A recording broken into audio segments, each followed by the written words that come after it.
एक बड़ा ही दिल दहला देने वाला वाकया पेश आया। 17 साल की मासूम बच्ची, जो एक टिकटॉकर, बड़ी मशहूर टिकटॉकर सना यूसुफ, जिसके मिलियंस में फॉलोअर्स थे, उसको बेदर्दी से कत्ल कर दिया गया। उसको बेदर्दी से जान से मार डाला गया। उसके बाद पूरे मुल्क में तशवीश की लहर दौड़ गई। वालिदैन कोई सही स्टोरी उस वक्त बता नहीं पा रहे थे क्या हुआ। पूरा मीडिया वहां पर पहुंचा, पूरे मुल्क ने इस पर सवालात किए कि कैसे इस्लामाबाद जैसे इलाके में और पॉश इलाके में जाकर इस तरह किसी के घर घुसकर एक मशहूर टिकटॉकर को इस तरह जान से मारा जा सकता है। तो नाज़रीन, अब जो हकायक सामने आए हैं, जो कातिल के बारे में पता चला है, वो हैरान कुन है, हैरान कुन। अभी भी जो घर वालों की जानिब से एफआईआर दर्ज करवाई गई है, उसके अंदर भी बहुत सारे झोल थे जो सवालात को जन्म दे रहे थे। और अब तहकीक करने वाले हमारे दो सहाफियों ने, जो वहां पर इन्वेस्टिगेशन कर रहे थे, उन्होंने सच को बाहर निकाल लिया है। ऐसे ऐसे राजों से पर्दा उठा है और ऐसे ऐसे हैरानकुन इंकशाफात हुए हैं कि बंदा सोचता ही रह जाता है कि यार क्या हुआ। यानी मिसाल के तौर पर कल के दिन ही बड़े अजीब वाकयात पेश आए।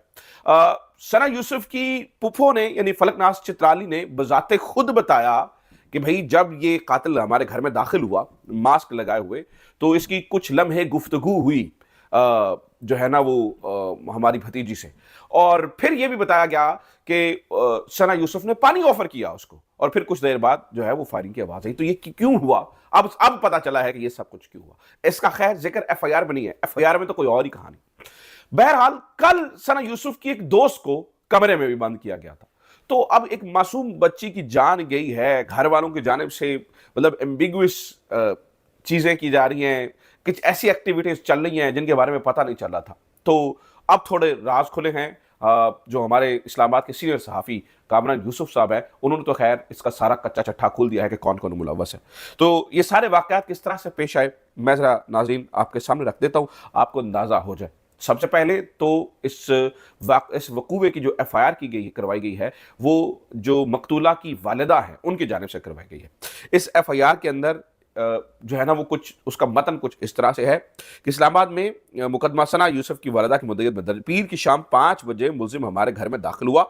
मुलजिम ने सना यूसुफ पर फायरिंग की। 2 गोलियां सना यूसुफ के सीने में लगी। मुलजिम फायरिंग के बाद फरार हो गया। सना यूसुफ को जख्मी हालत में अस्पताल मुंतकिल किया गया, ताहम सना जख्मों की ताब ना लाते हुए फौत हो गई। अच्छा, इसके अंदर वो बताते हैं जी, काले ट्राउजर में मास्क लगाए हुए मुलजिम सीधा सना के कमरे में गया। यानी कि जो मुलजिम था उसे ये अंदाजा था कि सना का कमरा कहां पर है। वो घर में दाखिल होता है, सीधा सना के कमरे में जाता है, सना यूसुफ के कमरे में जाता है और जाके धाड़ धाड़ धाड़ जो है वो फायरिंग कर देता है। ठीक है। इसके ऊपर इनकी जो पुप्पो हैं वो ये बता रही हैं, कहती हैं जी वो मैंने उसको पकड़ने की भी कोशिश की और मैं उसको सामने आने पर पहचान सकती हूँ। अब ये सारी स्टोरी एक तरफ, और जो स्टोरी मैं आपके सामने रखने वाला हूँ वो जरा दूसरी तरफ, जरा वो सुन लीजिए, आपको अंदाजा हो जाएगा हमारे मुल्क में क्या चल रहा है।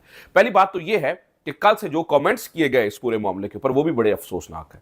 यानी कि मुझे बड़ा ही दुख और बड़ी तकलीफ हुई कि एक मासूम बच्ची जान से गई, कोई ऐसा वल्गर कंटेंट नहीं बनाती थी वो, और कोई ऐसी चीज उसके सामने नहीं है, और अगर कोई बनाती भी हो तो उसको वो एक नापसंदीदा बिहेवियर कहा जा सकता है। भाई हमें नापसंद है, किसी की जान लेने का हक तो किसी के पास नहीं है।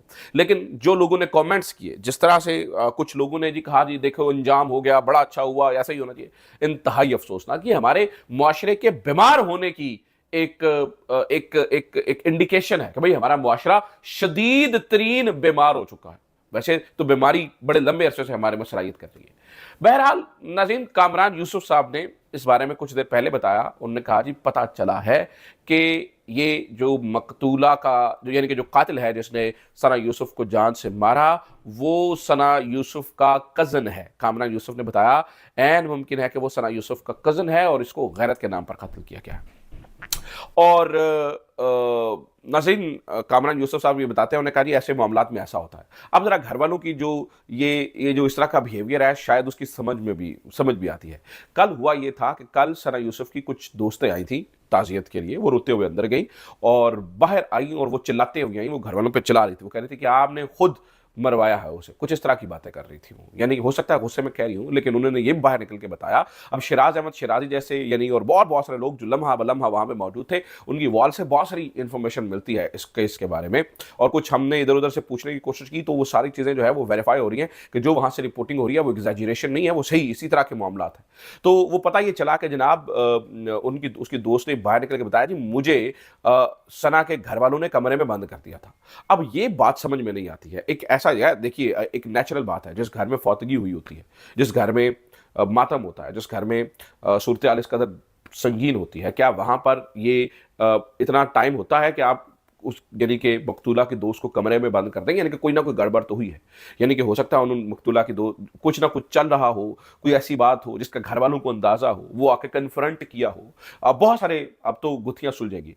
हमारे दोस्त एहतिशाम अब्बासी साहब भी इस बारे में बता रहे हैं, उन्होंने कहा जी कातिल के बारे में पता चल चुका है, और वैसे भी हो सकता है कि जब ये वीडियो पब्लिश हो तो कातिल पकड़ा भी जा चुका हो, क्योंकि अब ये पता चला है कि इस्लामाबाद की जो पुलिस है उसने सीसीटीवी फुटेज की मदद से कातिल की शिनाख्त कर ली है और उसको ट्रैक किया जा रहा है, और बहुत ही जल्द वो पुलिस की गिरफ्त में होगा। तो अल्लाह करे कातिल पकड़ा भी जाए, अल्लाह करे वो अपने अंजाम को भी पहुंचे। ये ना हो कि भाई जिन्होंने अपनी मुद्दत में मुकदमा दर्ज कराया वो सुलह कर लें। ठीक है, ये बाहर के मुआशरों में ऐसा नहीं होता है। बाहर के मुआशरों में ये होता है कि जब भी कहीं पर कोई जुल्म होता है तो उसकी मुद्दत स्टेट हो जाती है, तो स्टेट फिर माफ नहीं करती होती।